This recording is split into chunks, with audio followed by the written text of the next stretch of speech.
Hi friends, அனைவருக்கும் வணக்கம். இன்றைக்கி சூப்பரான ஹெல்த்தியான ஒரு ரெசிபி தான் பார்க்க போகிறோம். ரத்த பொரியல். இது வந்து எல்லாருக்குமே தெரியும். அதை விட இதில் ஒரே ஒரு பொருள் ஆட் பண்ணிங்கன்னா ரொம்ப டேஸ்டியாக கமகமன்னு வாசனையாக இருக்கும். எல்லாருக்கும் ரொம்ப பிடிக்கும். ரொம்ப செய்கிறதும் சிம்பிளாக ஈஸியாக முடிச்சிடலாம். ஸோ இது கட்டாயமாக நீங்கள் ட்ரை பண்ணுங்கள். இதுக்கு என்னென்ன பொருள்னு நான் டிஸ்பிளேயில் காமிச்சிருக்கேன்.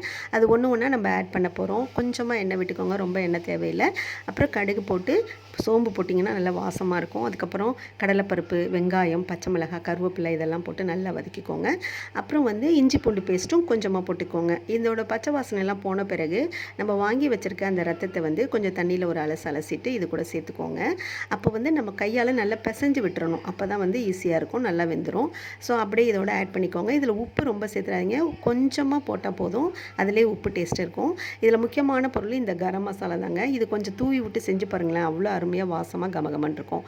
அவ்வளோதான். லாஸ்ட்டாக தேங்காய் துருவி கொத்தமல்லி போட்டு இறக்கிடுங்க. சூப்பராக ரத்த பொரியல் ரெடி. நீங்களும் ட்ரை பண்ணிவிட்டு எப்படி இருந்ததுன்னு கமெண்ட் பண்ணுங்கள். தேங்க்யூ.